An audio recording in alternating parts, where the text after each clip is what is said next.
Good morning, it's Tuesday the 2nd of June. Right, so we're going to continue our differentiation by sketching a curve, so actually drawing it all down with all the important points. Now, before I do this, I gave you an exercise last day. I am going to do the solutions to that one and post them separately. Okay, so look on the website for the answers to that separately. Right, so we want to sketch a curve. 3 things I need to know, or I need to find out to sketch a curve is, first of all, I want to find the point of intersection with the y-axis. Now, when something crosses the y-axis, we know that x is equal to 0. We want to find the points of intersection with the x-axis, and in that case, I know that the y-coordinate's got to be equal to 0. Now, not all curves, not all parabolas cross the x-axis, so sometimes you'll get one in an exercise that doesn't cross, but it's unlikely you would get that in an exam because that would be too easy. Right, and the third thing is you want to find the stationary points in their nature. So you've already done stationary points in nature. That's what the last exercise was. So we've got all of these things and we've got to put them together and then we've got to sketch a curve. Now, the first example here is a basic one. You won't get one as easy as this. It's a parabola.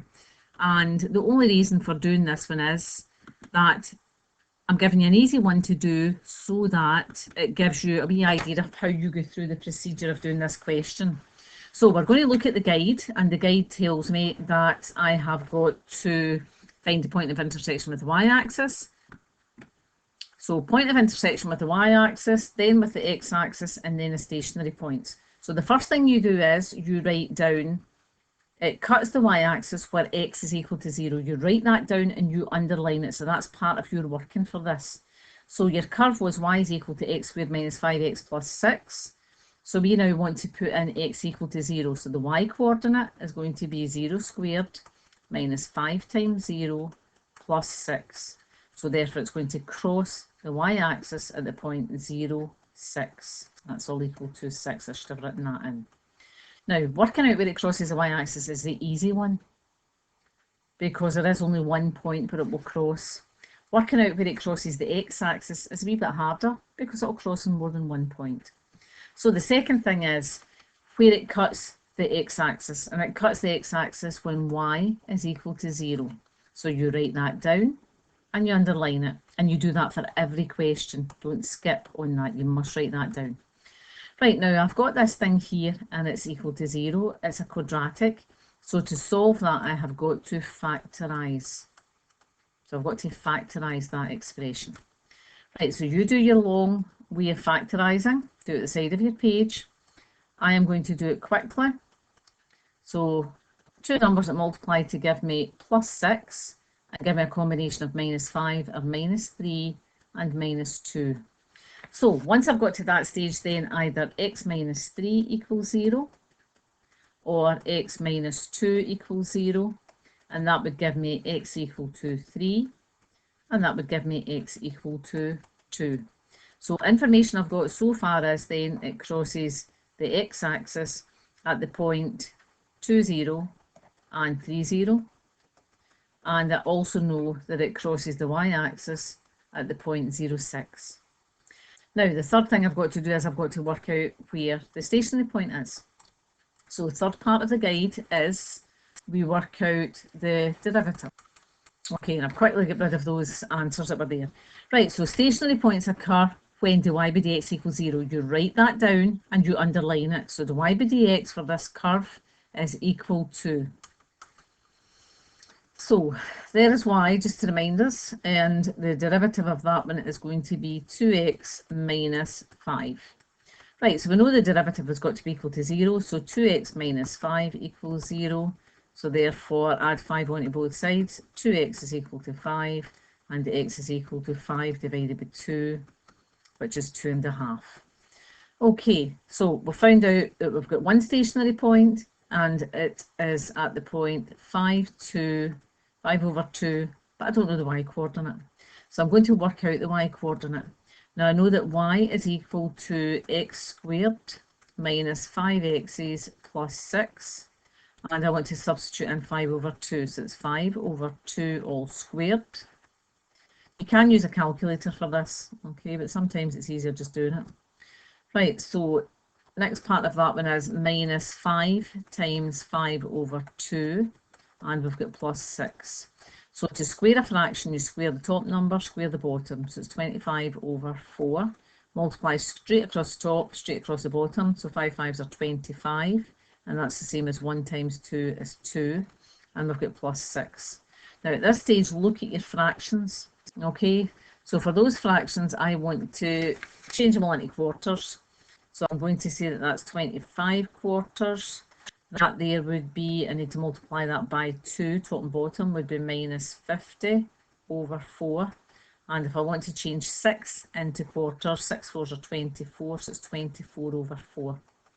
Right, so gather all of that information together. I'm going to add the positives first. So 25 of them plus 24 of them is 49 of them. 49 of them, take away 50 of them, is minus 1/4. So this point here, the stationary points occur at 5 over 2 and minus 1/4.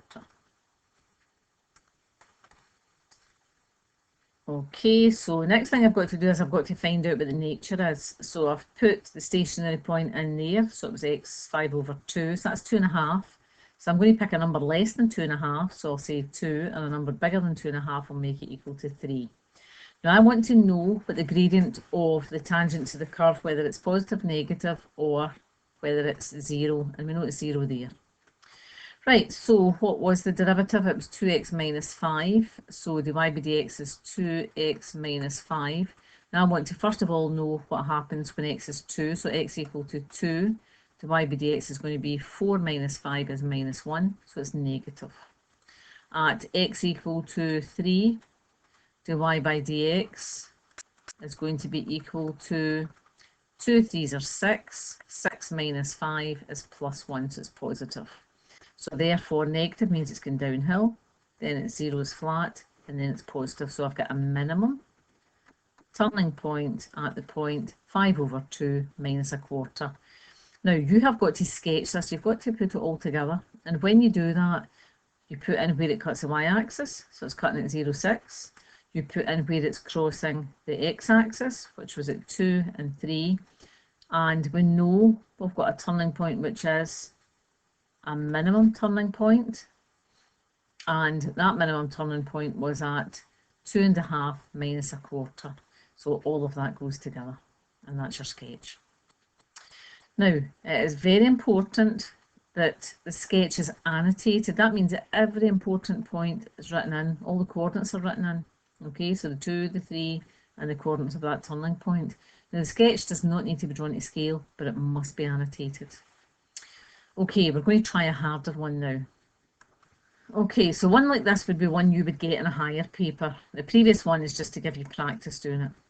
Right, so sketch the graph of y is equal to 12x to the power of 4 minus 2x to the power of 6. So from your guide, find the point of intersection with the y-axis. So it cuts the y-axis where x is equal to 0. So you write that down and you state it. Your curve is y is equal to 12x to the power of 4 minus 2x to the power of 6. So substitute x equal to 0 into that. So it's 12 times 0 to the power of 4 minus 2 times 0 to the power of 6. That's 0, so overall it's 0. So I know that it cuts the y-axis at 0, 0.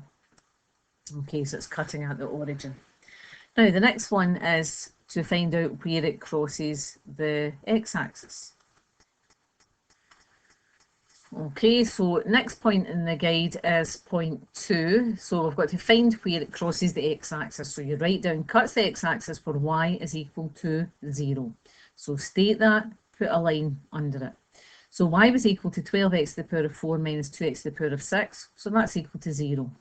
Right, now the key thing here is you factorise. Okay, so you'll be doing a lot of that. So let's hope your factorisation is spot on. Right, so we want to factorise that. There's 2 bits. It's got to be a common factor. So what number divides into 12 and into 2? It's got to be 2. And we're looking for x to the power of something that divides into both of them. And what you do is you find the lowest power of x. So the lowest power of x is x to the power of 4. And that's your common factor. So that is going to give me 6 minus, and we've divided that by 2. We're dividing that by x to the power of 4. So it's 6 minus x squared. Right, so again, we want to solve this. So either 2x to the power of 4 equals 0, or this bracket, 6 minus x squared equals 0. Now, if 2x to the power of 4 is 0, divide both sides by 2, so x to the power of 4 is 0, and that makes x equal to 0. This one here, I'm going to add x squared onto both sides, and I get that. So therefore, x squared is equal to 6. I want to solve that. I undo a square by taking the square root. So we want to take the square root of that. But remember, and this is really important, you have a positive root and you have a negative root. So the answer to that is root 6, or x is equal to minus root 6. So this curve is crossing the x-axis at 3 points. I'm going to write them in order, the lowest first. So the lowest x number is minus root 6. So it's minus root 6, 0. Then it's crossing at 0, 0, the origin. And we knew that one from the bit above as well. And it's crossing at plus root 6, 0. Now keep them as surds, keep them like that and get used to using them as surds.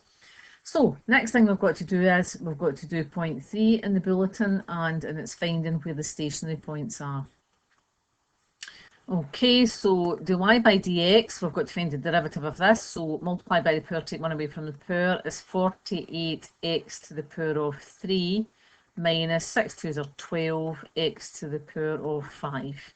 Now we know stationary points occur when dy by dx equals 0, so 48 x to the power of 3 minus 12x to the power of 5 equals 0. Now we want to solve that. Keyword is factorise. Okay, so what's the biggest number that divides into 48 and 12? It's 12 itself. And look at the powers of x, take the lowest power of x, which is x to the power of 3, and that comes out as our common factor. So 12 times 4, and we've already divided by x to the power of 3, minus, we've taken out a common factor of 12, and I've taken out a common factor of x to the power of 3, so that leaves x squared, and that's equal to 0. Right, now to solve that then, we've got 12x to the power of 3 equals 0, or 4 minus x squared equals 0. So therefore, divide by 12, x to the power of 3 is 0, take the cube root, x is also equal to 0. That one there, we've got 4, add x squared onto both sides, take the square root, and square root of 4 is 2, but remember you've got 2, and you've got minus 2. Okay, you always have 2 answers when you take a square root. So therefore, we've got 3 stationary points here. So we've got a stationary point at the point 0 something. We have got a stationary point at the point 2 something. And I've got a stationary point at the point minus 2 something. Now I want to work out what the y coordinate is. And I will go back and find out what the y equation was. So y is equal to, okay, so with your calculator, substitute x equal to 0. And when you substitute x equal to 0 into that, you get 0, so y coordinate is 0. Substitute 2 into that. I don't know why I put a 0 in there. That should not be there. Substitute x equal to 2 into that expression. So it's 12 times 2 to the power of 4 minus 2 times 2 to the power of 6. And when you do that, you get an answer of 64. And substitute in minus 2. So put in your minus 2 into that, and when you do that, you also get 64. So we know we've got 3 stationary points, so we want to find out what the nature is. Okay, so we will look at, okay, so I've now cleared that table. So x is equal to minus 2 was the smallest stationary point, then we had x equal to 0, and then we had x equal to plus 2. Now we want to know what the derivative is for each of them. So stationary points, I know the derivative is 0. Okay, and I've got that there. Right, now we have the derivative dy by dx, and I'll write it up here so I can remind myself what it is before I substitute in numbers. Okay, you need your calculator for this. So we want to pick a value that's less than minus 2, so we'll pick minus 3. So we want a value between minus 2 and 0. So what about minus 1? And that does for 2 of them. And a value that's in between 0 and 2, so that could be 1. And a value bigger than 2 will make that 3. Right, so when you put your value for minus 3 into that expression, right, do it in your calculator just now, and I'm not interested in the number, I want to know whether it's positive or whether it's negative. So stick the numbers into your calculator.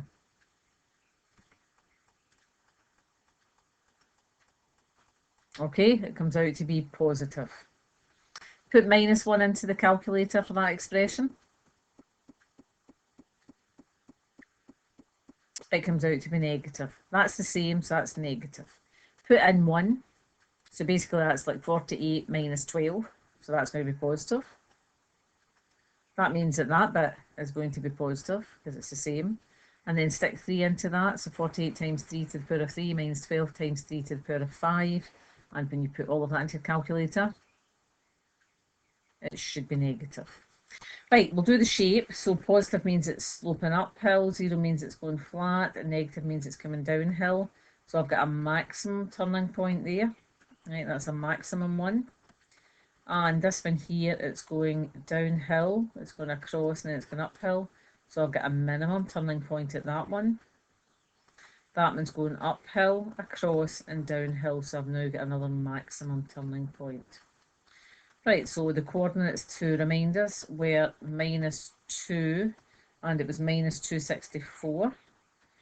The 0, x equal to 0, y was equal to 0, so that's 0, 0, and the other stationary point was 264.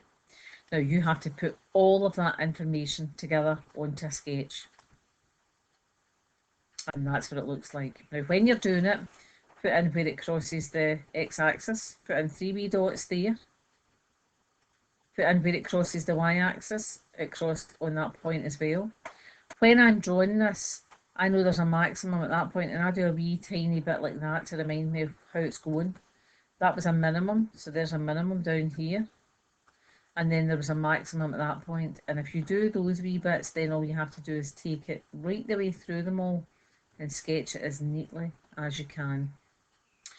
Right, there is lots and lots of work in them. I'm going to give you 2 to do, okay, and work through my examples again and work through these 2 examples that I'm going to give you.